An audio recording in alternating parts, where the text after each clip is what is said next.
And it looks like we are live. So, hello and welcome everyone. I'm just looking in the chat right here and see there's quite some people that have joined us already. So that is cool. And now, so hello everyone. I see a few nice names in here that I know. So this is really cool. It's really cool to get the crowd together actually. And what are we going to do today? So the first thing is, of course, we are going to have a reveal of the new PlushLife project. But as you know, this is now, the stream just started, and of course we want to reveal the plushie to everyone at the same time and want the community to join us. So the first 10 minutes we are stalling a little bit. I know we have been teasing you all week with small pictures already, so it's a little bit mean, I know, but I really want I want all the other people to join the live stream as well. So in the next 10 minutes, what I'm going to do is I will go through some of the old projects that I have and maybe tell a few anecdotes, and roughly around 21:10, so 9:10 p.m. we will start revealing the new project that you have all been looking for and guessing and so on. And so yeah, feel free to write something. There will be a questions and answer session after the live stream. And in this question and answer session, I will be together with Foxfur. We are answering questions, so feel free to put them in the chat. We will try to collect them and at the end go through as many questions as somehow possible. Or let's say that is somehow possible within roughly 15 minutes. So we will limit it to 15 minutes because otherwise sometimes it takes ages or not. So that's fine. All right, this is also our very first stream, so bear with us if something goes wrong. If the audio is bad or something, give us feedback, because we really worked hard in the background, also in a test stream, to check everything out. There was a lot of things we had to iron out actually, yes. Streaming like that is quite tough. And so, yeah, feel free to give us some feedback, what you think, what you hear, how it is, and so on. So I also have a chat right here, so if I do this, then I'm looking at the chat. It's in front of me in a small laptop. And yeah, so what do we see here? A tackle is cute, a dragon, I want the fox. So let's maybe go through with some of the projects here. If you don't know where to put your plushies, this is also a very nice idea, because yeah, we have built a shelf here that is designed to hold PlushLife plushies. And our IT robot guy, you should imagine our IT guy a little bit like one of the Daft Punk people. So he's never revealing himself, but he's there. And yeah, so I start today with something very special, because that was the first PlushLife product ever made. And we introduced this guy in 2015, actually. So that was when PlushLife started, and that was at a time where we had absolutely no idea if this is going out to work out or not. So back in the days, I was talking with Foxfur, and we were just looking at plushies, and there were a lot of plushies that you know that you can buy in the supermarket and store that are nice to look at, but if you cuddle them after 2 weeks or so, they kind of dissolve under your arm. See, or if you're watching the stream, yeah, I stole this term from you, right? So, and that's the point where we managed to find made in Germany quality plushies that lived for years, even if they were your daily cuddle toy. The only problem we had with those is they kind of looked like they were made in 1910, because some of the patterns actually are from 1910, when Germany was a major toy manufacturer in the world. And so we decided, okay, it's nice, they are cuddleable, they are great, they are a little bit too small, and they look not so good. So how about we make our own? And at this time, Foxfur was already working on designs, and I was really intrigued about his work. So we talked, and we're like, okay, how about we try to make this happen? And the next thing was we were looking in all Germany for plush manufacturers, and we visited quite a few actually, until we found one that was from the size enough for us, or big enough to make our plushies, but small enough so we would be interesting. And that is when we started working with a manufacturer in Germany, designing our plushies by themselves, creating the pattern together with them, and yeah, this guy came out. And because we had absolutely no idea if our idea of a nice plushie is also the idea of others, this was really a test balloon. And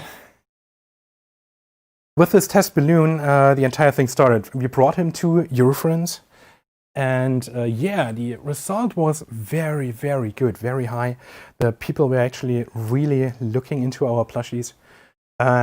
So we went on with the order phase, and we're quite happy with the first project, even though from today's perspective there were not many made. So Fletch, that's the guy here, is a very special one. And yeah, so I thought this one is the one that I should show you most. All right, so let's see if this plush shelf works. Yeah, perfect. So the next one in line, and this is the part where I have to go over it a little bit faster, because when I promised you, we are revealing at 21:10 or 9:10 p.m. We have roughly 3 minutes left. So yeah, this was Tackle, and that's a prototype version. That is the real Tackle here. And I have to admit, this was so much fun to run with this Toys for Really convention, especially Eurofriends back in the days. Back in the days, the crowd was also much smaller, so only a few people, but very, very intense plush enthusiasts. So we had quite a bit of fun with this guy, and I loved to have him tweeting about his experiences. Back in the days, they would all tweet by themselves, right? Yeah, you too. That was quite fun.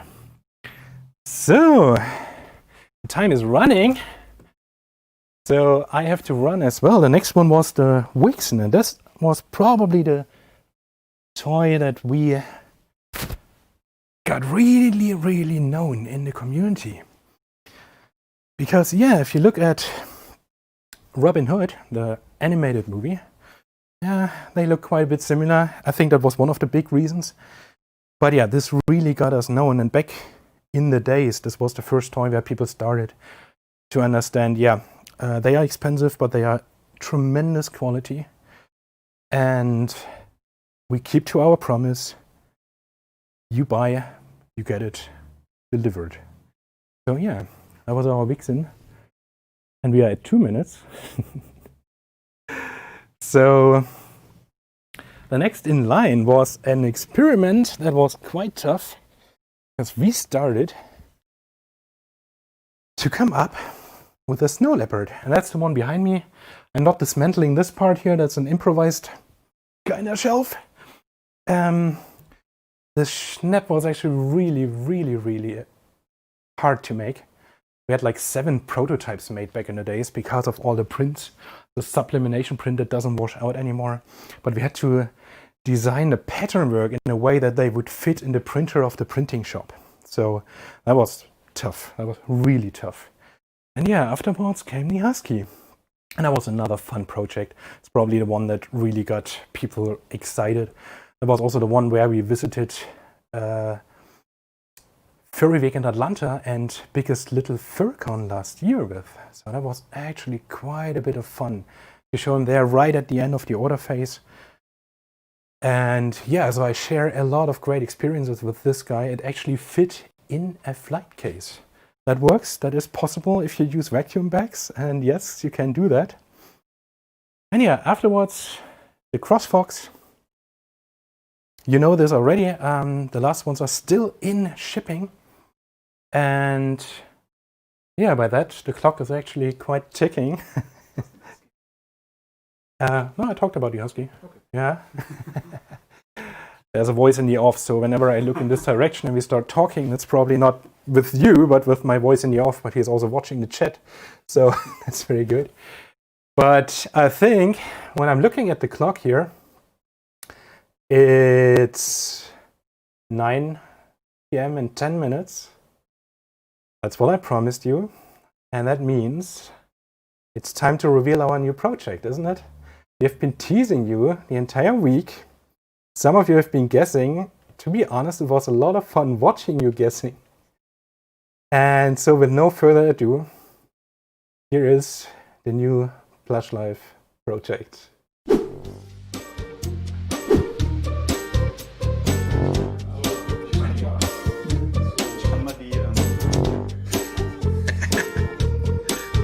Ja, der hat auch so ein bisschen, der treibt sich gerade so ein bisschen auseinander. Ja, das ist, weil in den Beinen ist irgendwas.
So,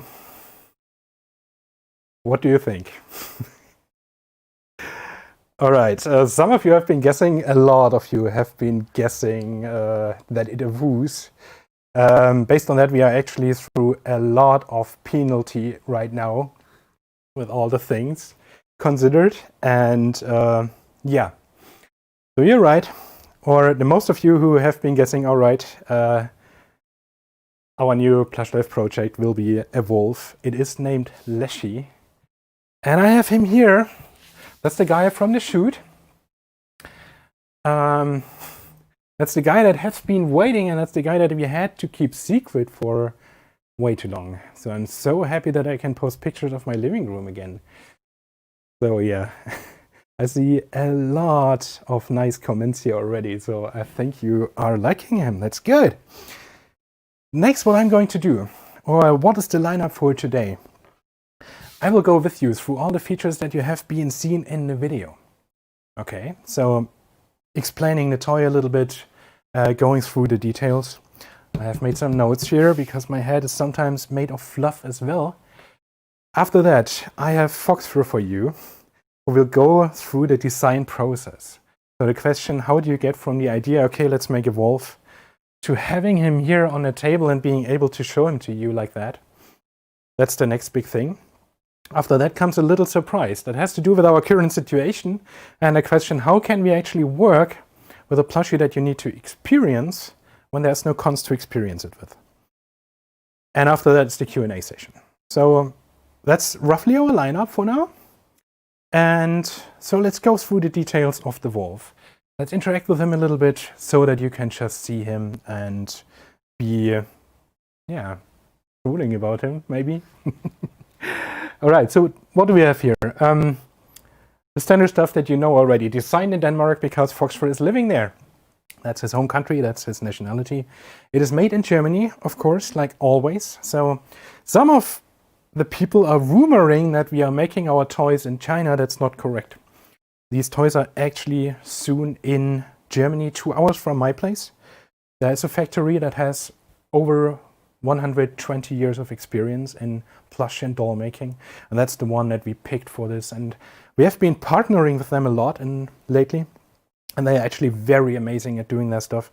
The amount of experience people have that are in a company with that heritage is amazing. So I would not choose any other way.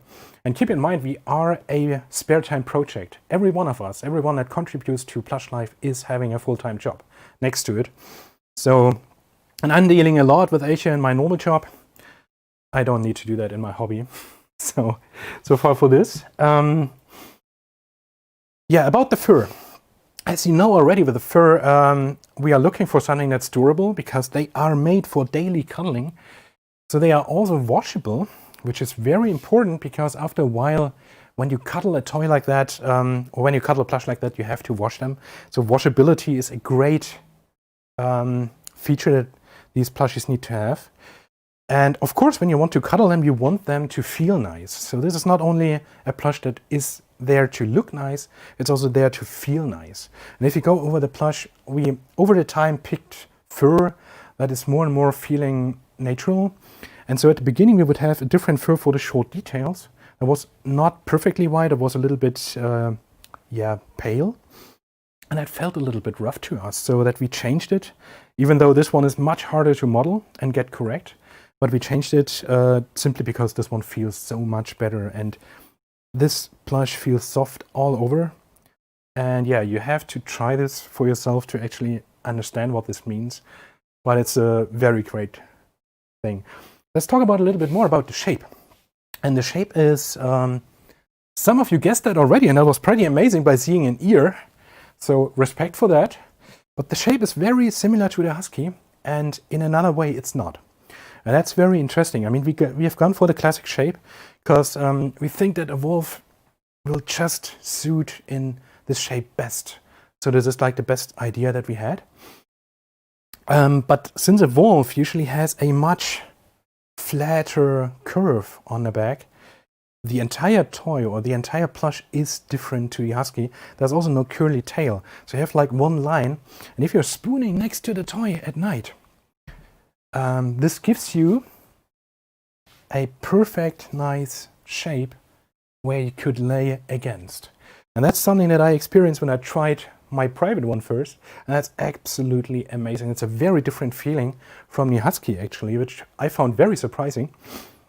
And if you look at the measurements, I got a metric unit here, a metric gauge, but this is almost 2 meters. So this is from head to the tip of the tail. This is 180 centimeters, which is 90 inches for the imperial people. And that means that it basically covers your full length of your full body. So this is absolutely amazing to feel. You got to experience that to actually understand what this means. But yeah, I hope you can imagine. Size-wise, if it would stand, if you put something under it, it would actually stand. And there comes the fiddling with a measurement device and ruin the room next to it. Yeah, it's gonna work out fine. All right, so basically this is 1 meter now. And if we look at him, how he stands, yeah, this is roughly 90 centimeters. Or I have a translation here somewhere for metric stuff. Yeah, that's 35 inches. So he's standing tall, 35 inches. He is 70 inches long, or 180 centimeters. And that's quite a bit of a plush. The weight is 7 kilograms, or I think 15 pounds, yeah. So it's also quite a bit of a heavy plush here. And there's some nice other details. Like one important detail is always the paws, right? There is nothing better than having great paws. Of course, here the shape is thinner legs and a bigger paw. So they are actually a tiny bit smaller than the ones of the Husky, but they look bigger because of the overall shape. And we will show you comparisons later. They are also made from the same velvet that we had before. And they are also double stitched like before. You have probably seen videos on how we stitched the cross fox. So that was a nice one. And I cannot read that. So that was a little voice to my off. That looks better. And thank you, Ashton, for pointing that out. I think Foxfur will go over all the details, so I will leave this completely to him, but thank you for pointing out that the ears are small. It was very surprising to us as well. We had to look all this up. We discussed like hell. And yes, the ears are small. They are also soft from the inside and small from here. So yeah, we tried to get the essence of what's in a wolf into the plush. And Foxfur, I'm stealing your content here, so sorry for that. You will get all the rest, or you will get the rest to tell. Maybe one slightly interesting things. I have like 3 minutes left before I go over to Foxfur. The entire plush is consisting out of 100 parts. So, and that is quite an indicator for a high quality plush. High-end plushies are usually in the range of above 100 pieces. Standard plushies that you get are like 20 to 30 pieces. So that's a lot more. It's a lot more complexity to deal with. If you look at the eyes are actually done with 14,000 stitches. So this is what comes in here. And this comes down to over 70 meters of yarn that goes just into the eyes. If you look at the four paws in total are 25,000 stitches and almost 200 meters of yarn.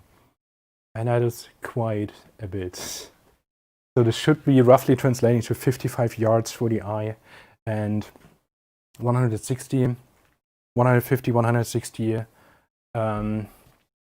yards for the paws in terms of thread. So that's pretty interesting. Order phase, as always, as you know, PlushLife has a rhythm, and the order phase always starts at the beginning of the new year. That has to do with tax reasons, because I cannot charge money in 1 year and pay my plush maker in the next year. Then I would be taxed to the point where I cannot afford making the plushies anymore. So we are starting at the beginning of the year. And usually our order phase ends in the first week of May. So this year it's January 10 to May 9. That's the time where you can order this plush. Price will stay exactly the same as it was with the CrossFox. So pricing wise, you know what you're dealing with, depending on the country you're in. Otherwise, we will reveal it very soon. So yeah, that would be the pricing. Shipping is, like always, around July, August. Which, if EF is happening next year, and EF is being at the beginning of August this year, or next year, that's going to be tough because that's right in the shipping phase. So let's see how we deal with that. But this is something we can figure out next year. All right, so that was basically all the features that we're talking about now. If you have any questions about other feature explanations and so on, we can do that in the question and answer session. He will stay here. And now I think we should talk a little bit more about the question, starting with the wolf, coming out with this, what is the way or what is the path from that idea to the finished plushie? And with that, I give the word over to Foxfur to explain the rest. Foxfur, you're on. Thank you very much, Vivian. Hello everyone, I hope you're having a wonderful Saturday. I'm working at the core of PlushLife, where the magic happens, taking the idea from the beginning all the way to the final product, the wolf that you're seeing right now. And tonight I'll be walking you over some of the details, some of the highlights of this process. First, when we've decided on the animal we want to make, in this case the wolf, I start thinking about the pose. As Aphinion has already mentioned, we went for this standing pose because it's a very versatile pose that allows you to cuddle the wolf from many different angles and poses, and you can also more easily put him into a context that makes him aesthetically pleasing, such as put him on the couch in a laying position. You can sit him next to your comfy chair when you watch TV, or you can place him standing by a door for waiting for you to come home from work if you put something underneath him to support him. So once the pose has been selected, I start looking for reference material, photos and artwork. The photos provide a realistic representation of the wolf with the anatomy, proportions, colors, color pattern, and overall expression of a wolf and all the features we need. The furry artwork provides a good simplification of these shapes, which makes it easier to translate into a plushie. Furry artwork is often exaggerated or has enhanced features such as the expression or certain characteristics of the wolf that enhances that it speaks more that it's a wolf that we are looking at. So once I've found my reference material and I've gone over it and I'm ready to start working, I start sculpting in ZBrush.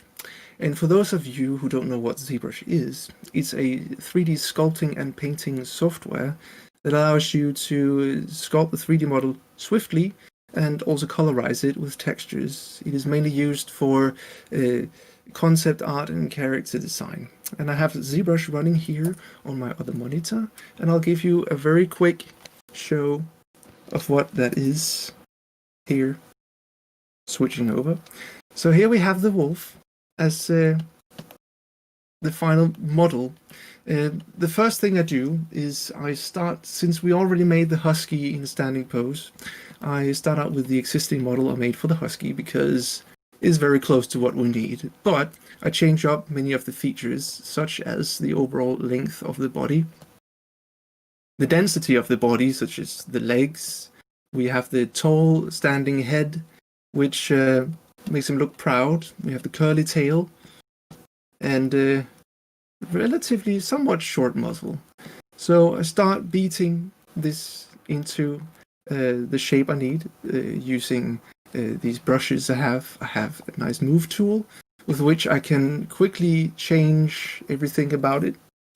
Let me undo that. I have tools or brushes to increase or decrease the volume, adding chunks here and there.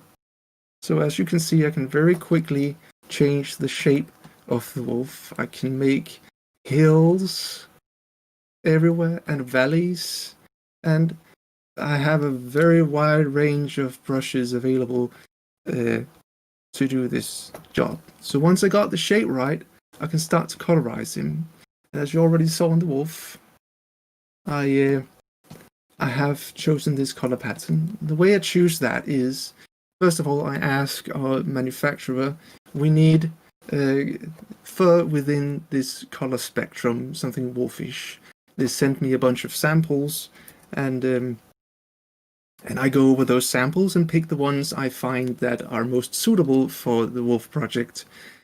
For this, I check both the quality, the pile length, the softness, the density, and the color, obviously, of the fur. I want to make sure everything fits together. Once I have that, I go over my photo reference and try to convert that into a wolfish color pattern. We have the mask on the face, we have dark areas on the back leading over to a more tan, and then at the end white on the legs, which seems to characterize the wolf quite nicely. So once I've colorized him, I also have to work on the expression. Now, that's a bit tricky because all I have for the expression is this tiny little canvas right here. To work on a shape that has to look like a wolfish eye, I obviously take expression into consideration, and it has to look good from the front. A side view and the top view as well. And that is rather tricky. I cannot guarantee that this little canvas is going to be exactly the same on the finished plush as it is on my 3D model. So sometimes it requires a bit of iteration over this process to get the shape right. Once I have one that I'm satisfied with, I turn it into a vector graphic because the manufacturer's embroidery machine uses vector graphic to work with. So the first couple projects, we let them design the eye, but I thought, why not try doing that myself and see if I can give them something that matches my style even better. So we did that for the husky and for the now the wolf as well, and I believe we also did it for the cross fox, and that seems to work out quite well. So that's what we do. And once I'm done with the whole design process of this 3D model, I get a nice final result, which I have a nice little turntable of right here. He spins around, and as you can see, the features I've focused on mainly is, as somebody mentioned, the ears needs to be smaller on a wolf. That's quite important, and I'm glad you pointed it out. I'm glad you noticed it. It was very nice. It was very nice of you. The muzzle is a bit longer and thicker. The neck has become thicker as well to give more of a mane kind of look. We have a large chest and a narrow torso. We have a more slim structure in the legs, front and back, as well as narrower shoulders, a longer and more straight tail, as well as less of a curve on the back. And that's quite a few things to keep track of. But in the end, we discuss the design and we end on something we can all be satisfied with. 6 eyes are better than 2. Now, as you may have noticed, I'm not sure if you did, or maybe you did, the wolf has, and of course, there we go. Sorry about that, I was having a problem with ZBrush that decided to save in the middle. If you have noticed, he has a little hole down here, and the reason for that is because it needs to be hollow. The hollowing is because we 3D print him as a figurine. This 3D print we send to our manufacturer to give a better representation of the shape. Sometimes looking at 3D rendered imagery like this does not reflect the perspective correctly. So in this case, the head may look bigger compared to the body, or we have very small paws, and if you're not used to looking at 3D imagery like this, it can be quite confusing. So we have this model 3D printed at Shapeways in full color sandstone, and once we have that printed and receive it, it looks a bit like this, which is exactly the model that is been printed and then sent to Aphinion's place. Then we take, then Aphinion takes pictures of the wolf, and he sends it to us, or to me, and we can check if everything looks right. This is mostly to double check the quality, make sure that it's good. It's good quality the way we want, and all the shapes look right. If something is off, we may make changes and then do another print. But once we agree that everything's all right, we send the model to the manufacturer for better reference, and they can start doing their part of the work. So they start working on the first prototype. Takes a few weeks, and then they send us photos of the first prototype, and we start going over what it looks like and what needs to be changed. I have some examples here of the wolf's head. I believe this was the second prototype, which we then went for the third iteration with these with this redlining. The first thing I do is I bring the photos into Photoshop, then I morph it into the shape I want, so that I, as well as my team members, can see what the shape is supposed to look like, and we can discuss, should give it a little bit more here, a little bit less there, and we can verify once it looks right. And when we're satisfied, I draw a red line on top of it, and I move it down onto the original photo, so that the manufacturer can see what changes were made where and how much. We also give a bit of labels to specify exactly what it is we have in mind for changing.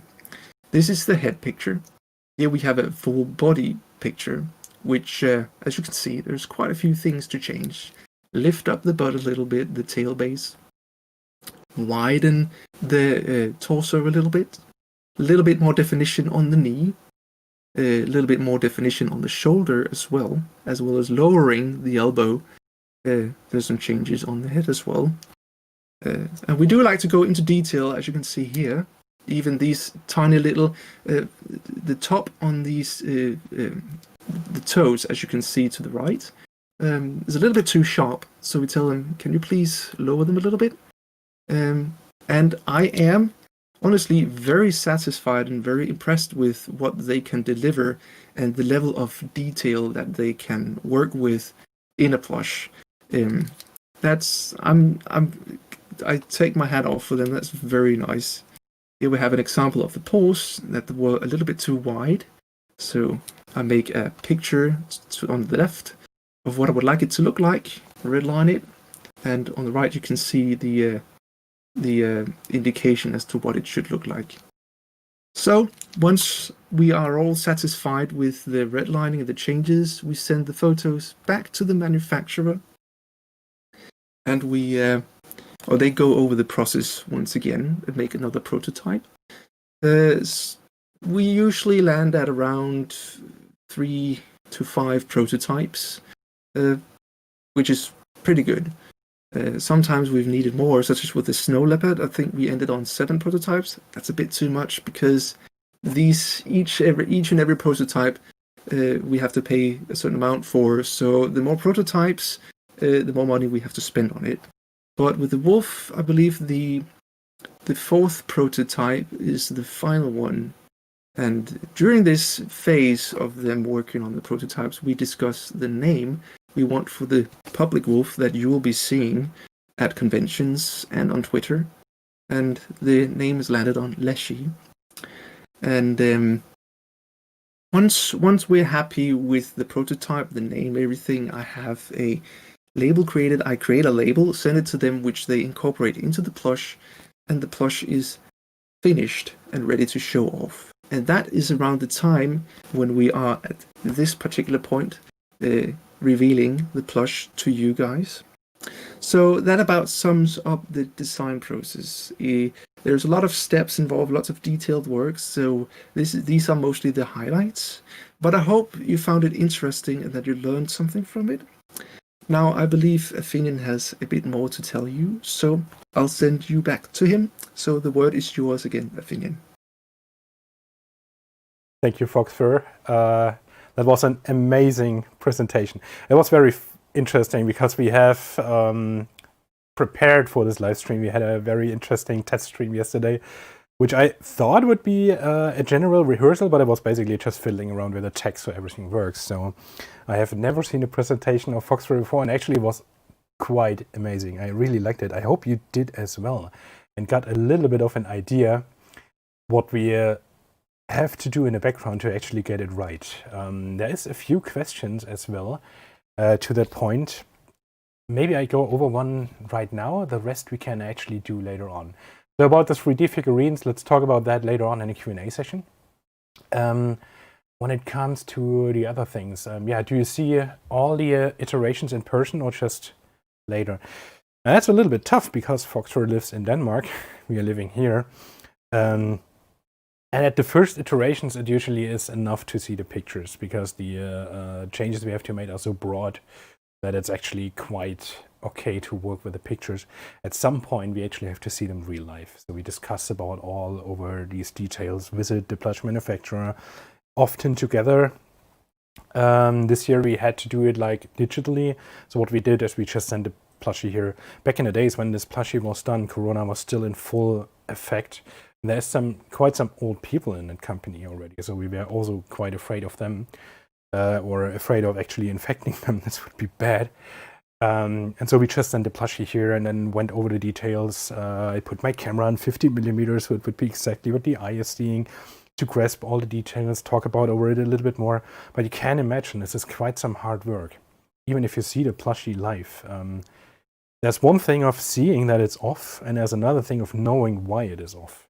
And that's something that we are so happy to have Foxfur in the team, because the rest of the team, we actually looked at the plushie and they're like, yeah, the ear is not big enough, the mouth, the muscle needs to be smaller, the eye needs to be shaped differently, and then Foxfur comes in and it's like, yeah, no, you just need to lift the eye line. And then he shows us a Photoshop about that, the photomorph. And it's like, yeah, you're right. That's really an issue. It really messes with your brain if you look at that, and you need somebody who mentally is a designer, who understands how an idea comes to life and what this idea needs to look like to actually be what you see. And that's something that, well, I could be accurate. I could put a photo next to it. I could iterate myself to try to look good, but it would be all trial and error. And he just looks at it and sees it and it's done. So that's quite important. Now, not sure if you've seen, I'm looking at the chat right now. It's pretty funny to watch your messages, even though I don't have the time to read all of them now. But you might have realized that we have two wolves here at the table. And if you look very closely, no, you can actually not see it. The original Leshy actually went up in the shelf. So it's up here somewhere, which also means there's 3 Leshies right now. And why is that? And this is where the surprise comes into game. And with that, I would tell you a little bit more of what we are going to do this year in order to compensate for missing conventions. All right. So let's see if this works. So what is usually happening?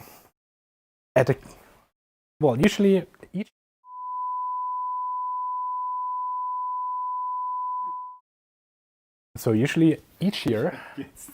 What's going on? We are usually just going to conventions. Okay, so for some reason my presenter didn't work. Now it does. That's great. So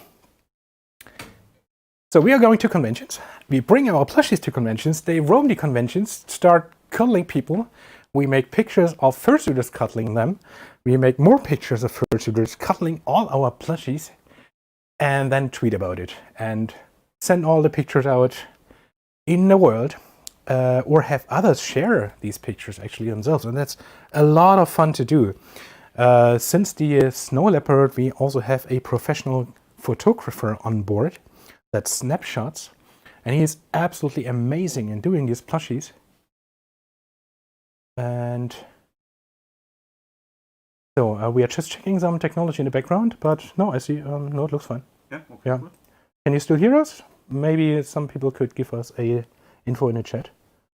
But otherwise it looks fine. So yeah, that's what's happening. And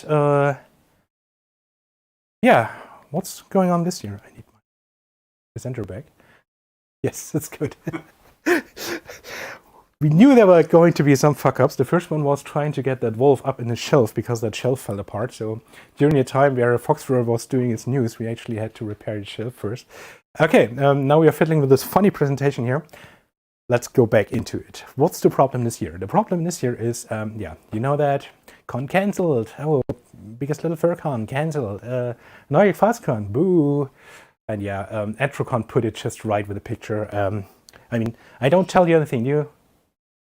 It's all fine. But yeah, no con, no cuddles. Bad. All right, so what could we do? I think we have to come up with a different solution. So if you and Leshy cannot go to conventions because it's forbidden, and you have to stay at home and feel like you're imprisoned, then maybe we have a different solution. Well, looks like he got an idea. So the only way is that Leshy has to go to you.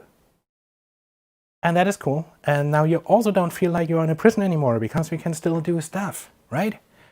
And that's the idea. So that's what we came up with, the Leshy World Tour Challenge. And what does this mean? What is it all about? First off, there's not one Leshy as you've seen. There's also not two Leshies as you've seen. Leshies are triplets. And the first Leshy, that's the one that you have also seen first. That's also the one from the photo model. And that's the one that's going to stay with us. Because we need to do business stuff with it. And what the hell all this is. But there's 2 more Leshies. And with these Leshies, what we imagine, what we want them to do is going out in the world. And maybe visit one of you guys to make some content with them. Basically experience the toy, experience the plush, and share this experience with people. And then 2 weeks later, it would probably go to the next person. And so on. And maybe then, after a while, travel to a different part in the world and doing the same over there. And guess what the third Leshy is doing? Well, yeah, you guessed it. Same thing, maybe on different parts of the world. So we want you guys to receive this Leshy, make some content with it, and send it further to the next guy. Make some content creation. And we will do that during the time where the order phase is running and even before. So we want to start with that in November already, up to the point where the order phase ends, which is May 9. And during this time, they are supposed to travel. At the beginning, we think about 6 slots. Because, yeah, you never know shipping times and so on. If there are more slots, there will be a waiting list to go on with this. And what's going to happen after that? There's 2 Leshies that travel the world, right? What's going to be with them? Well, our idea is that we will have some kind of public event where people can vote for the content they liked most. And the 2 Leshies will go to the 2 winners of this challenge and make them happy. So that's the idea. 2 of these Leshies will go in the world to make some content, and at the end of the day we will have a vote and people can win one of the 2. That's right. Leshy's coming to visit. So here you can also see, by the way, the picture where you see a size comparison of the husky and the wolf. There will be a few more of these pictures, just as an idea. Let's go back in. So, Leshy World Challenge. Now there comes a little bit of text, so we have to go over that. 2 Leshies travel the world, November to May. I told that already. Your challenge, experience the wolf and share this experience with the world. Each of the content creators gets around 2 weeks to record some awesome, unique content. And then Leshy has to travel on. So, once the order phase ends, their travel ends as well. We have hold that mystery event. We have not decided yet how we do it. This also depends a lot on how the who is contributing, which platforms they are contributing, which parts of the world, who is participating, and so on. So it depends a little bit on that, how we do that in the end. But there will be an event where people can vote. And everyone has a chance to vote which of the content they like most. So this is not about pushing sales forwards per se. It's about the experience of the plushie in total. So that's yours. So the more creative you are, the more people like what you're doing, the more chances you have. So we are not deciding who is winning. That's the community who does this, because we want to contribute something to the community. We want to make the time that we are all in more interesting. And of course, we want to share the experience that we otherwise could only share at conventions. There will be the 2 winners that get one of the Leshies in the end. What could be possible to content? So this is actually not a creative slide. This is something that you all know. Vlogs. We all know this. We have furry YouTubers, which I love to watch. We have live streams, surprise. You can also mix the 2, of course.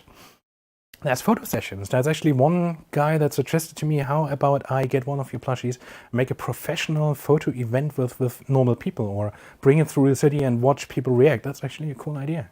So Instagram would work for that. Twitter would work for that as well. And then there's short videos, like TikTok. Oh, wait, there is this issue that TikTok is from China, and yeah, maybe you try possibly Byte or something like that. So that's the content you could create with that plushie.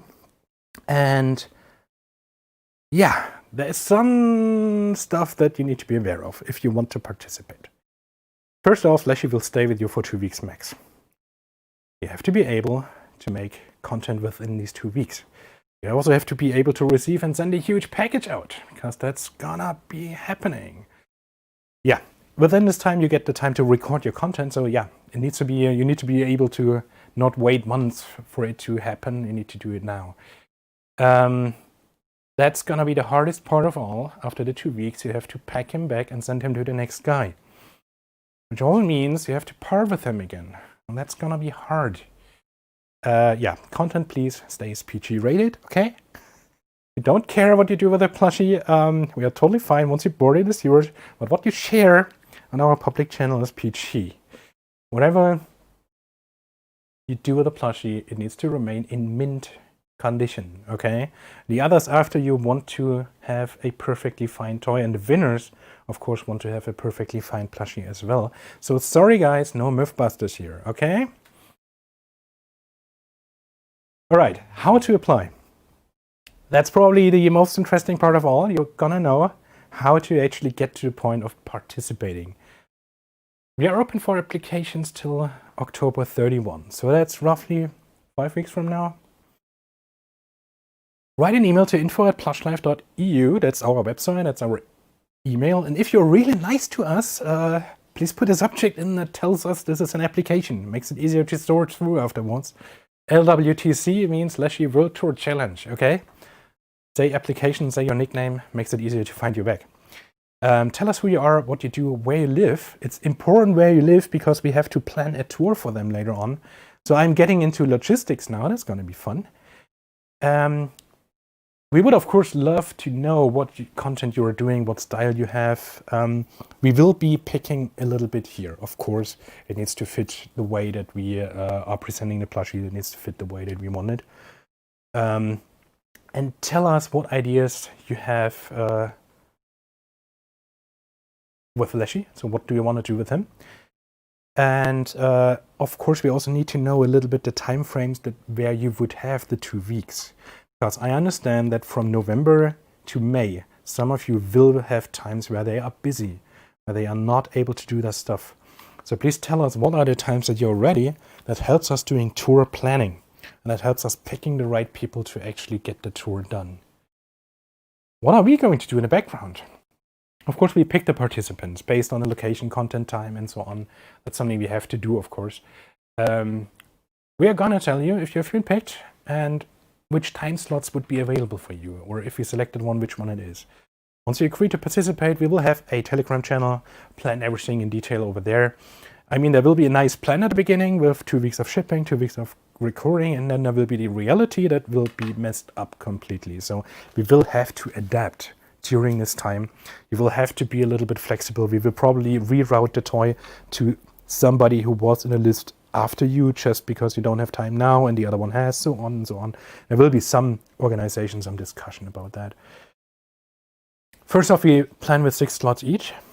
If the shipping companies are nice to us, or if you are ready much earlier in time, of course we can slide a few more people in. So there will be a waiting queue. And we will pay for the shipping of Leshy during the entire trip. All right? So, challenge in a nutshell, just to repeat it, 2 PlushLife Volvos will travel the world. They will visit creators. Please do some nice audiovisual stuff. You got 2 weeks for that. Leshy will travel on after that. There will be an online community where people are voting. The 2 scoring highest will get the 2 Leshies. Apply to your content, info@plushlife.eu. Take your time. You don't have to be the fastest. We will not pick you by who is the fastest, but we will pick you by who is the best fit to make it happen. And also depends a little bit on who is contributing, because we will look at the people, we will look at where they are located and try to make a route that makes sense. And maybe we get it a little bit more dense. My dream would be to get more people in. So this could also be, you tell us you live in, let's say California, for example. We have a lot of people there. And you say you can drive Leshy to the next location. So that instead of shipping it, we could have 2 people in a month or something like that. So this could also work. Or you say you make a live party and you would like to have it over there. Something like that. So feel creative. What we have shown you, what is the examples of the content that we think of is not a limiting factor. So if you come up with something crazy, something creative, feel free to send us some ideas. We will tell you. All right. At the end, get chosen, be awesome, win. All right. With that, we go back to the studio. And yeah, we get back to the presentation. And I think we are at the point where we can go to the question and answer session. So let's see. I would love to see the monitor.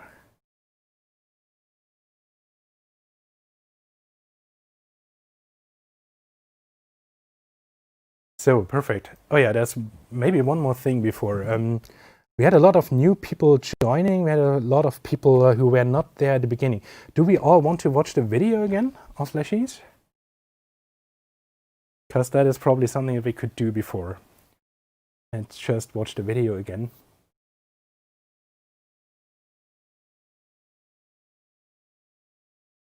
And yeah. So do we want to watch the video again? Okay. Let's just go in one more time, look at the video, and afterwards we will join you in a question and answer session. And feel free to send us your question and answers while we are watching.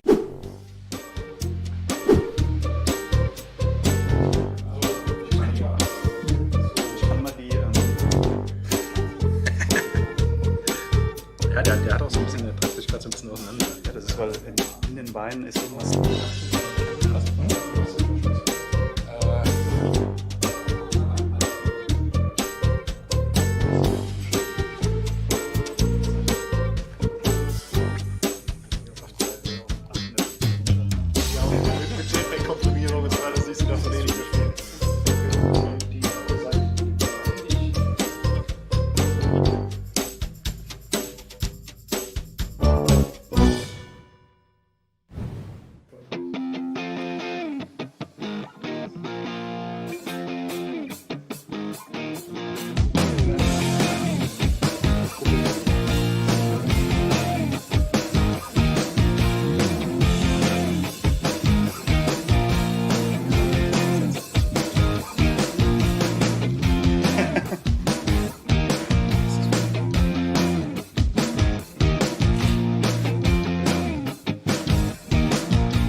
All right, and we are back here. We are in this conference call that we started before already.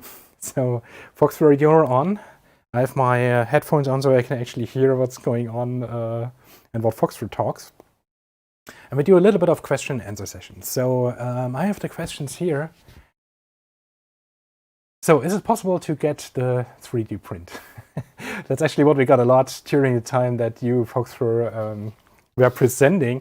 And I can totally understand. I made my own stand here where I had some of the models already printed, but then I realized some of our models which were designed to be printed in large numbers were actually not even possible to print because of the limitations and all things. So Foxfur, as we talked about it before, we should look into that, right? Yes. I think it's the way that the service we already use for 3D printing shapeways, they do it. They take care of the shipping, the manufacturing, customer service, payment, everything. So I see that it would definitely be feasible to make the model available. It'll be available in a specific size, so you cannot customize the size of it. What you can choose is whether you want it in full color, coated, or uncoated, which basically means is it shiny or is it not shiny. But from that on, it should be quite feasible to make it available for the public. Yeah, it's very good. So we are definitely looking into that, how we handle this, and at some point there will probably be a newsletter telling you, so you can buy that now. This is the link, click here, do your stuff, and so on. Shipping and handling will very likely happen over Shapeways because we as a company, we are structured to sell these big plushies. Yeah. We're not structured to sell small stuff in efficient ways. So this will probably happen this way. But yeah, then you can actually have merchandise nicely lined up on your table at your workplace and so on. And I can understand these figurines are actually super nice to look at and they give you a nice idea. So what else do we have?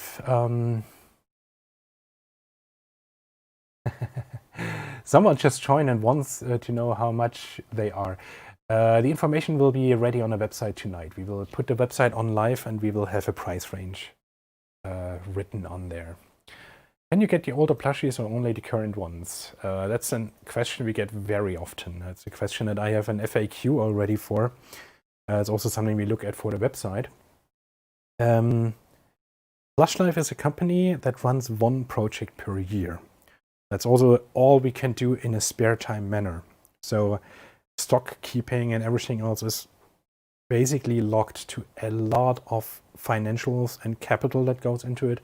And that's something you cannot handle in a private matter, not at the level that you would be at. So the idea here is we have one project per year. We announce it in summer, or this time in September. And in the following year, from January to May, you can order it. And then we will make the whole bunch, ship it out during July, August. And then in summer, right after the shipping, we introduce the new plush. So we are a one project per year company that always runs on this rhythm. And this also means you have to order the plushie within the order phase in order to get it. There's very little chance to get it afterwards, which is nice because they will increase in value eventually, which is also rough because it's a little bit of a buy it now or regret it later kind of situation. But this is more or less the only way to do something like that in a spare time matter. So this is not like artificial reduction of masses or something like else. The option to have it in a different way is simply not doable in a spare time matter. All right, so this is how it works. How to handle customs on a World Tour challenge. That's something we have to look into.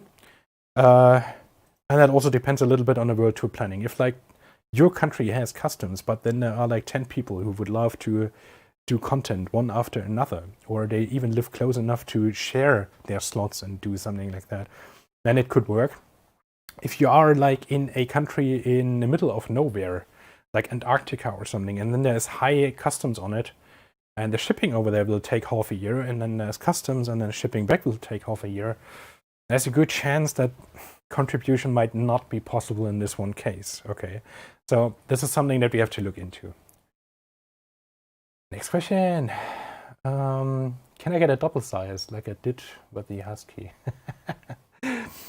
Okay, I think the secret is out now. Foxfur. You were the one starting it, right? I believe so, yes. I'm not sure. I don't remember how it started, but suddenly it was a thing. I think it started with a fox. It started with the fox. Yes. Started with a fox. Yeah. The idea was that each of us at the PlushLife team gets a private plushie. That's like the thanks for the for participating in the project. That's like what kind of payout we get. And because you have been an awesome designer, Foxfur, Yeah, we have actually decided, okay, if you want an oversized version, you can get an oversized version, and all of a sudden the idea of oversized plushies were born. Well, you gotta test it out before you gotta test the waters before you can make it publicly available. See how does it work when the manufacturer scales it up. Is it gonna look fat and bulgy, or is the head gonna be completely misshaped or anything?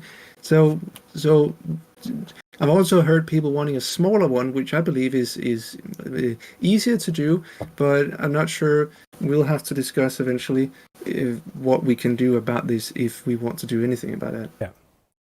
There might be an option at the future where we actually offer the big plushie in person. I mean, if you stay till the end, and if you are dairy, we could actually try to get the oversized husky over here. There is one in the bag over there. It weighs almost 30 kilograms. That is 60 pounds. And we have to carry it over all the tech in between the cameras. So there's a chance we don't dare to do it, but we could actually share it to you. Drop the camera. It is a crazy huge plush that makes your room look small and feel small. So ever since I have this, my place feels a lot smaller. But yeah, so we will look into offering these options actually in series. I'm not sure if we do that with the Evolve already, but we could actually ask and check. And then later on maybe even make pictures. Keep in mind that these plushies are already huge. If they are oversized, they are getting ridiculous. So this is a word of warning, but if you like ridiculous, that's your thing to go for. And it's actually an amazing experience that nothing compares for. Really nothing. Because they are still cuddleable. Usually toys of this size are studio toys. They have structures in there, very bad feeling fur, and this is not the case here. So cool ideas. Next one, where's the zipper to stuff him up? I can show you that. That's something we came up with at the beginning of PlushLife. That's like our DNA. Yeah. All right. So the zipper is always at the lower back. And that's actually very hard to find. We have people asking us, couldn't you add a zipper to that? I have this plushie, I want to wash it. And I'm like, there's one. Where? Oh, here. Oh, wow. That's fine. And over here is a zipper that's more or less hidden. You have to be careful in opening it. But once you do, there is actually the possibility of washing your toy and unstuffing it or stuffing it and so on. So if you open the zipper here, you can see that. This is the stuffing. So you can empty them completely, put them in a washing machine, do cold wash, or if the machine does, not over body temperature. That's like the main thing you need to be aware of. The washing detergent that you use is actually very much not relevant, because chemically you cannot really destroy plush. You can only destroy them by heat. And fabric softener, yes or no? Definitely yes. That's always a discussion that people have, but this fur comes coated in something different or something similar like fabric softener already. And in order to make it feel like that again, to make it smooth, to make it brushable, fabric softener is a must. If you don't do that, and by the way, that's also true for fursuits.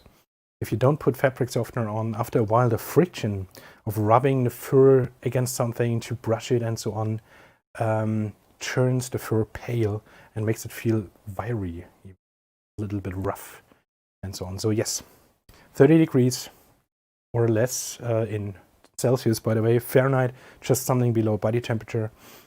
Normal washing detergent that can work with a low temperature of washing fabric softener, yes. Once they come out wet, brush them immediately while they are wet. That's the part where, yes, even plastics get some of the water in and it stretches it. And when it gets out, it will actually reshape the plastic where it stands. So yes, while they are wet, brush them, leave them to dry, brush them again, fill them up, and you're fine. That's like a weekend of work with a toy like that, with like a few hours of work, but they are spread over a weekend. So do that in autumn or winter when you have the time for it and when the air is dry. But yeah, this is how it works with restuffing and washing. And we are back in a conference call. Foxfur, you're back in again. Yeah. How did we come up with the ideas of plushies? And what made you pick a wolf? Yeah, how did we come up with that actually? We came up with the wolf. Well, that's a mixture of the popularity, general popularity within the fandom, species-wise, and also the demand from the crowd, the feedback we get, and the requests we get from people. Like, what would you like to see next? But it is a very difficult thing to choose because there are many different requests, there are many popular species, and we also want to cover a bit of everything. So not only like canines and all that, we also have to make other species like the cats, small critters and whatnot. The difficult part is that there has to be a certain demand for it. Otherwise, it doesn't really make sense to start a serial production of a large plush like this. So far a long way down the road, the species we pick are dictated by the demand for the odds that we'll get a high number in sales. Mm-hmm. So it's a little bit to the point, of course, I mean, this is a hobby project. We would not be able to live from it or afford a sports car from it. So it's the mission is still to bring plushies like that to life, to provide an amazing experience to people. But to make such a project happen, there are costs in the background. There's risk in the background that needs to be accounted for. And we need a certain threshold of toys or of plushies sold to actually make the work or to even break even. And there were quite some projects where it might not have happened. So popularity is definitely a part, and there's also sometimes a subgroup of people who is tremendously vocal, but actually in numbers still really small. So it can be deceiving that you have all of a sudden people saying, yeah, look, he is saying you should do that, he is saying you should do that as well, and he is saying you should do that as well. So all of a sudden it feels like there's a lot of people, but so far you have been talking to 3. And it's actually very hard to judge how much potential there would be. So yeah, a vote would be nice. We have also been looking at statistics from conventions. And that was actually the idea when we started with the wolf. We looked at the conventions and it was like the majority of people were wolves by far. And we looked at each other and we're like, well, why have we never made a wolf yet? To be honest, today I'm actually very happy that we waited because I think this detail, this kind of design, the precision that we have in here is something we might not have been able to at the beginning. So, but now we have, right, Foxfur? Yep. It's definitely improved over the years since we started the ship. I think the whole building up a relationship with the manufacturer as well as mutual expectations. I've learned a lot about designing what to look out for in designing a plush and working with this manufacturer in particular. And they get more familiar with the style I make and what we want in the end. So once we find a good manufacturer to work with, which these guys are, we want to stick with them. So we can't just shuffle on or move on to another one and say, hey, can you make us these plushies? No, it's definitely a mutual work relationship to get to know each other. Yeah, I totally agree. That's like I'm really happy where we are now with them. It feels really like a partnership. And they do an extremely good job. I'm very impressed with what they can deliver and how they've improved over time. So here's an interesting question. What was your guys' favorite plush to work on? Do you want to okay. first? So maybe again, what was your guys' favorite plush to work on? Or maybe each of us just says a few words about their favorite project so far. Foxfur, do you want to start? I can start, but I'm honestly not sure because, I mean, they're all different. There have been different challenges with every plush, And every time we get through those challenges and we succeed, it's a rewarding experience because like we did it. We actually made this happen. Yeah. Uh, it's really hard to pick, but I think it's probably either the husky or the wolf. I'd say that's been my favorite to work with. For me, it's also very hard. I love them all, to be honest. And I have a private plushie of most of them, and they are basically just switched. And I cuddle them. I cuddled one this week and the other one this week, so I love them all. If I would pick a favorite, I would also probably say the dragon and the wolf. Wolf feels amazing to cuddle. It's like, and I'm really proud of the design. With the dragon, it was, it was our second plush. It was the plush where we knew, okay, this is gonna work. It's gonna something we push. And when I came with Tackle to the convention, you have seen in my World Tour presentation, you've seen the one picture where Tackle and Fletch laid together tweeting at this mobile. When he started tweeting, it felt like he's really coming to life. He's really doing it. It's like, I never felt a social media plushie, as we call them, so lively, so alive, so having its own character than Tackle. So for me, this was like a very intense plushie, and I really love it. But yeah, I'm also super proud of the wolf. I remember when we went to get was that the first prototype or the second for the dragon? We went to the factory, and I think at some point I gave it a kiss, and the factory saw that and like, oh, he's kissing the plushie, he loves it. That was very cute because I really love the dragon too. They are actually opening up a lot nowadays, and you can see that even for them they come alive. So they're really living their job. They are living this, and I'm sure even for them, despite putting needles into it while they are working on them, they are also rightly looking at them and talking to them. How do you like? Yeah, let's ship you out now. It's something like that. And it's actually beautiful. So yeah, they know, they understand the sensibility and the feeling behind it. And I'm pretty sure we spoiled them. I'm pretty sure we taught them that because they see what we do with the plushies, and they're like, "Oh my god! Like these guys are really into these plushies. Like they love it. They see them come to life." So we teach them by doing that. We teach them to look at plushies the same way. It's like, oh, it's coming to life. It's amazing. Absolutely. All right, our IT guy here. Do you have a favorite plushie as well?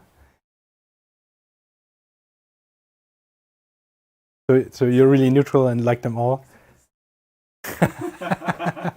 With a preference for the wolves and dragons, I guess. Yeah. All right, cool. So also preference wolf and dragon here, but also very, very much liking them all. I also like the snap, by the way. That's also one of my favorites.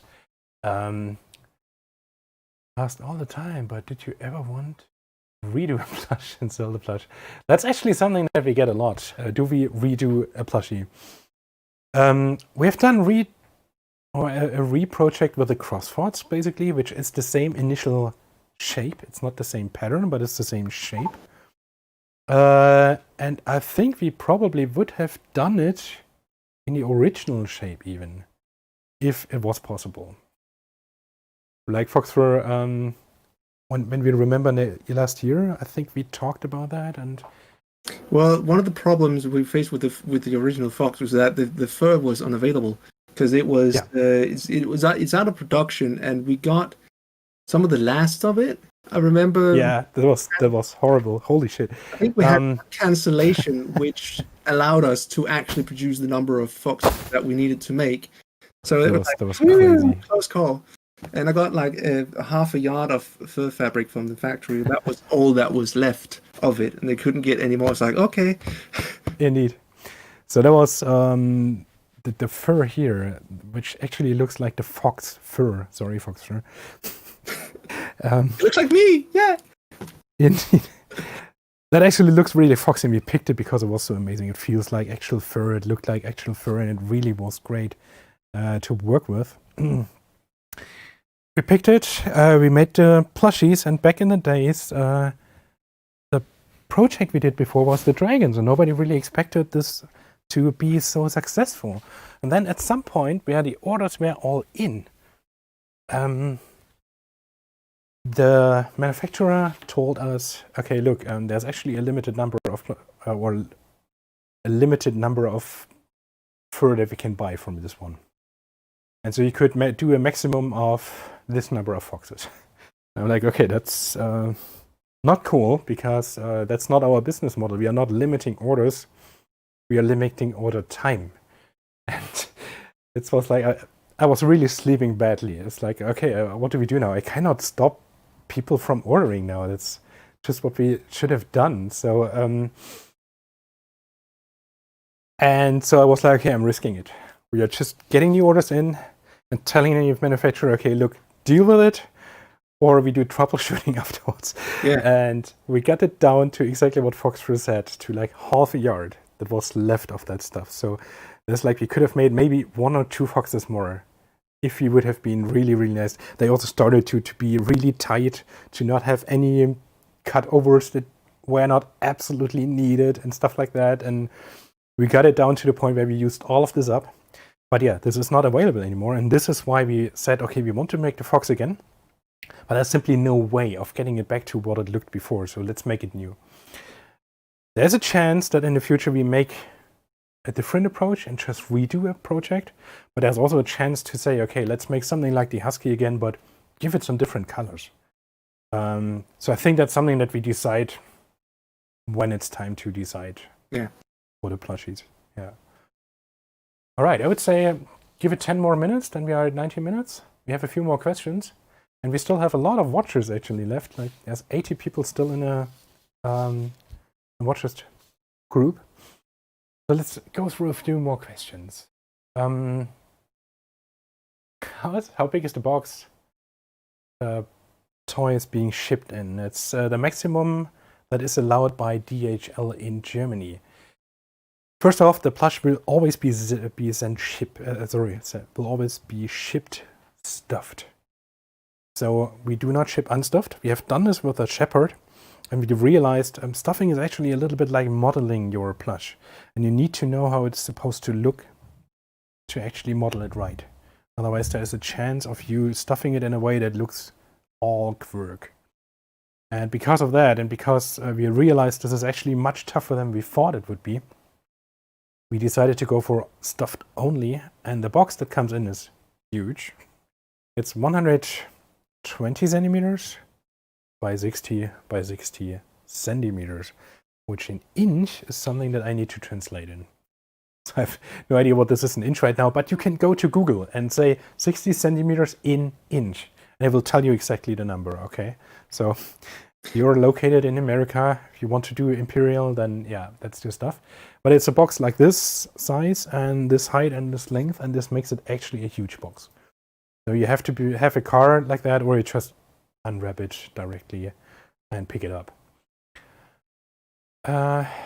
Will your aura make boxes again? Or do we make a circle plushie? So foxes, we just have done a fox. So experience says if we do another one, there will be people buying it, but exponentially less. So we have to wait a little bit for this demand to go back up. So yes, there will probably be another fox. I'm very sure of that. But very likely not this year or next year. It'll be a few years down the road. Yeah. But foxes are great, so Definitely. circle. Need to check if there's enough demand for it. There's both the demand, and then there's also that the circle species is not something that our manufacturer is quite familiar with. Like it's something different than what they know. Like a regular animal, a wolf or a fox is something they know what it is, and they know how to make it and what to look out for. But a circle is much different. I'm very curious to see what their approach to that would be, but I'm also a little bit afraid that it won't come out quite the way we want it to. Yeah, I agree. Discuss That's something that we would probably prototype out a lot to actually understand if that works. And with a wolf, it's like we go to the factory and say, okay, look, this is gonna be a wolf, and they're like, oh, whoa, a wolf is cool. Let's do that. So do that with a circle, and they're like, what is a circle? Exactly. Oh, there's a dragon. No, it's not a dragon. It's a zero. Oh, it's a shark. No, that's also not a shark. So that's gonna be much harder to tell, let's say, elderly people from a villagey area what a circle is going to look like. But The other thing is also yeah, it's going to be anthropomorphic. Circles are anthropomorphic. How will they interpret that? It's like making it anthropomorphic. Will they be able to make it yeah. good in that way? Right. Do they get the concept of that? All right. So there's a lot more questions about will you make this, will you make that, will you make that. At some point, we will probably do a vote. So we are skipping these for now. As I said, we are looking, or as Foxfur already said, we are looking into popularity. We are discussing it in the team, what we are going to do, what we are going to risk, what we are willing to do. Also a little bit of what the feedback we get, and based on that, we make a decision that's qualified. It's a quality decision, not a quantity decision. So about the Leshy World Tour Challenge and Corona. That's something that we have to look into, of course, a little bit more in detail. If you feel, or if somebody feels they might be exposed to that or not, he has to go in quarantine for 2 weeks. That's the only chance. I mean, if they travel from one part of the world to another, the shipping companies will already make sure of that. So if something comes to the US or goes from the US, they will get at least 2 weeks of shipping to just make sure that everything is dead in there. Those times will probably be shortened by now because science now knows that this is that we don't need these times anymore. But still, this is something that we also have to look into, of course. So I cannot give you the full answer yet, but depending on the situation, we might have quarantined wolves in between.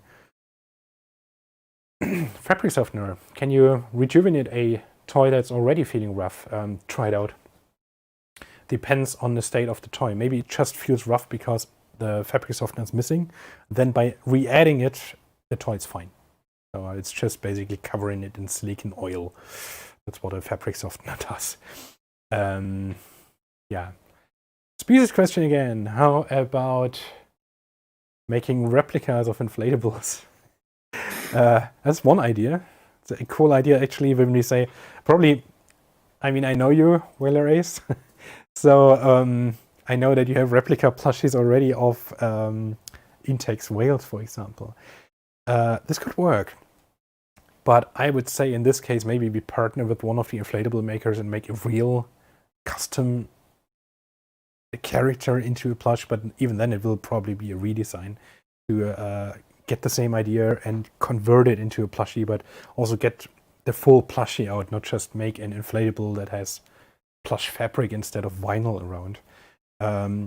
So as you can see, we are always thriving in creativity, but we also want to make our toys spot on. And based on that, we would have different solutions. So the questions get less. This is cool because we also have only 2 minutes left. Do we do customs or customs as plush? And Foxfur, I think you can answer this question in a way. Well, let me start. PlushLife itself is a project that will not do customs. Yes. We will only do the pre-mades. But Foxfur is not only doing PlushLife. He is contributing to PlushLife. He's part of the team, but he is also a designer and he is also a plush maker in another part of his life. So, Foxfur, maybe you can show one of your projects. I can. Because if you want to have a custom toy made, or if you want to be more customized, then maybe talk to Foxfur directly is a good idea. But okay, Foxfur, we can put you in full screen, and maybe do you want to show one of them, or I can show one of them. I can get Winston. Yeah, Winston is. We meet Winston. Where are you, Winston? Found Winston.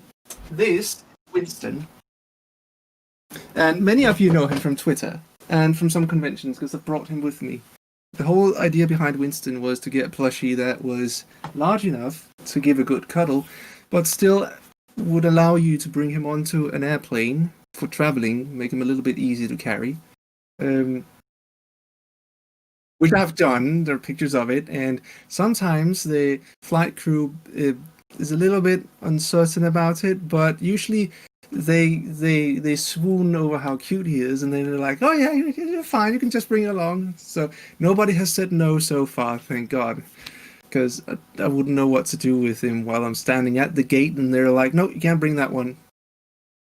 Okay, so. But I do make custom plushies. That's one of the things I want to focus more on. I cannot customize the PlushLife plushies, however. I do not have access to the pattern at this point for those. There's only the manufacturer who has that. And the reason we don't do custom PlushLife plushies is because the process of customizing them requires a lot of labor, is very labor intensive, and it doesn't suit the type of production, because this is serial production. It's a different process than what I do when I do a custom plushie. So doing a custom one for PlushLife would not really be feasible. And doing one of the PlushLife plushies for me is also not feasible because I don't have the pattern. However, I have my own models. This is Winston. I also have a canine, and I'll be making more models when I get, in between, when I have time. Currently, they're based on a foam structure inside the head. So these are quite limited to the size they have right now. I will be working on trying to make them stuffed in the head to make it easier for scaling them. Some of you want big, some of you want small.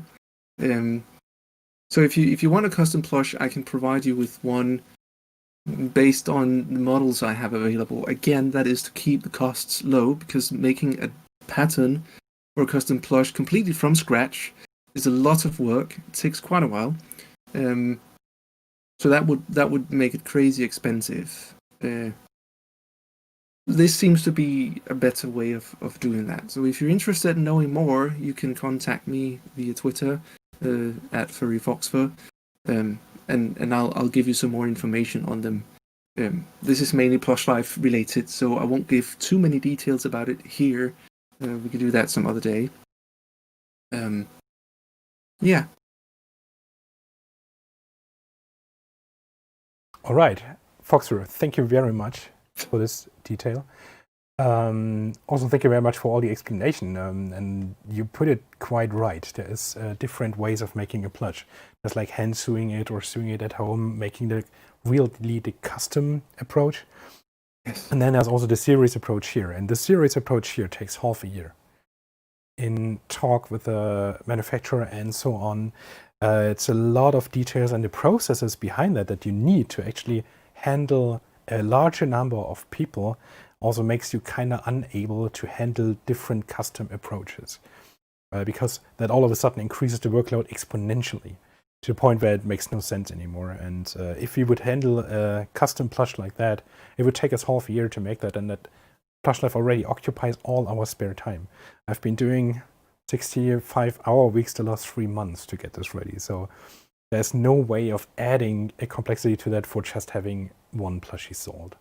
So yeah, in PlushLife, no customs, but as you heard already from Foxfur, there is a way to get customs made, and this is talking to him directly.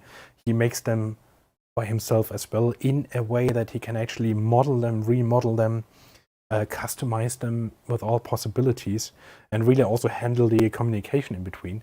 That's an amazing work he has done. Winston is quite popular in the plush community already. Everybody loves I me. can only, I can only congratulate you on that as well. For example, the eye work is something that we could not do with our manufacturer. We tried, we failed. That's something that Foxfur can do in a customized way, and that's absolutely amazing. It's also a great test platform, a great test bench of if ideas work that we would otherwise not dare to bring in a bigger part. And so with custom questions, you can now contact Foxfur on Twitter, as he said. One of the things we looked into at first when we started with the PlushLife was the eyes. That was very challenging because I was thinking of going with these kind of acrylic eyes, but we couldn't seem to get them anywhere in the size that we would need. Yeah. And then it was actually the manufacturer themselves that made embroidered eyes and presented them to us on the initial Shepherd. And that took us by storm. It's like, oh wow, yeah, it looks amazing. And so that's so much better. the PlushLife style, pretty much with the embroidered eyes, and that was actually really good. I don't have an embroidery machine, so I'm limited to the acrylic eyes. But I may also be looking into embroidering the eyes if people prefer that sometime down the line. And actually, you do an amazing job with the acrylic eyes. Like, if you look at Winston's eyes, this is a very different style of what we have at PlushLife, but it's still absolutely amazing. So, yeah, just take a look. It's great. And yeah, we did not manage to get something like that done with a manufacturer. They started with the embroidery, and we were like, holy fuck, that's so good. All right. Actually, that's good. I didn't remember that part, but you're right. The first Shepherd prototypes looked horrible. And we tried to get the acrylic eye done, and it was impossible.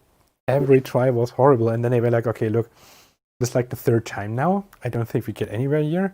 We made one for you with embroidered eyes. And we were like, yes, that's it. So, yeah. Like, okay, that looks good. We'll go for that. Yeah. And it kind of started with that because they started with the yellow eyes. So yeah, that's now yellow eyes. All right. We have one more question. And I think that's also the final question for today. We still have 80 people in the live stream. I was actually very amazed. I was expecting a much higher drop rate at the end, so you guys stay with us. It's very cool. So maybe leave us a note if you would like to have more of these. Maybe also some ideas, some questions you would like to have covered in the live stream, because maybe over the next months we could do more of these. If I get my IT guy to suffer through all of that again. But yeah, there's one more question, and that is, can we take a closer look? Not today, because this camera is on cable and it's gonna be a little bit awkward, but we have made extremely detailed pictures, as you have seen in the video. And we will put our website live later tonight, I think, starting tomorrow somewhere. There will be close-up pictures. There will also be some comparison picture of the Husky, I hope. And you can just click on them, enlarge them, and you will have that closer look that you're looking for. Yeah, if you have any other questions, info@plushlife.eu would be your address. Just direct the questions at us, or go to our website. There is a contact form at the bottom of the page. Just click that. It will send an email to that same address. So that works as well. Yeah, by that, I think it's time to end the stream. There was a first experiment that was really interesting, and I'm actually super happy about the responses we got so far, the interaction that we got with you. It gave me a little bit of that feeling back that we have when revealing plushies at Eurofriends. Like seeing all the interaction, seeing the people around, seeing the excitement. It was fun to watch you guessing. Some have, in some Telegram channels, put it out like, these guys must be staring at our conversations, watching us guessing and just smiling in the back. You were right. It was fun. So it was really good. It's a tremendous work to keep these secret, especially if you have 3 of them occupying your living room. But yeah, we have this done. I found it very enjoyable. Foxfur, how was it for you? I think it's been great. It's also been a lot of fun. Bit of nerves, not as bad as I had anticipated, but there's always a little bit of performance anxiety, and quite the learning experience as well.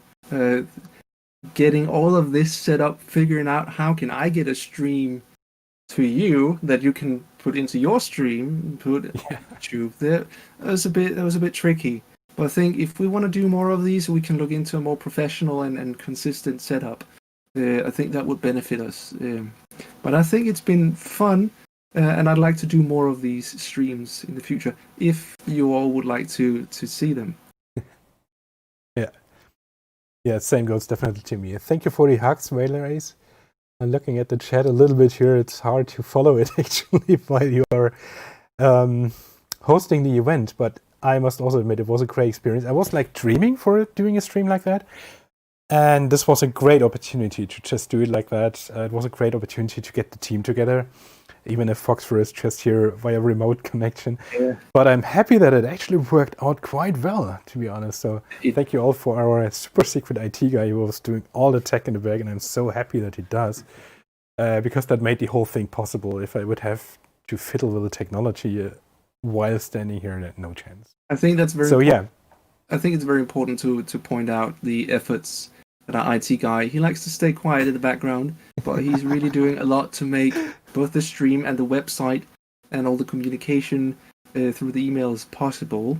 So without him, it would look a whole lot different.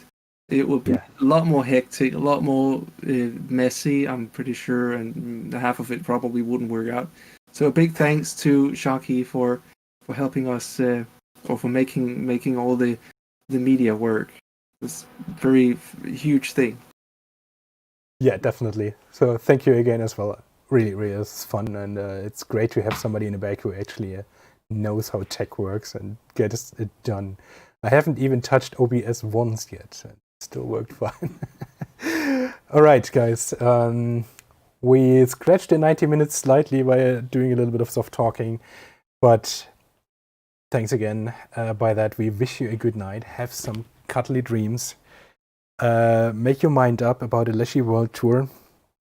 Get some applications in for that. And please look forward for the Wolf next year. Thanks again. Goodbye. Thanks from all of the team. Yes. And yeah, goodbye. Good night.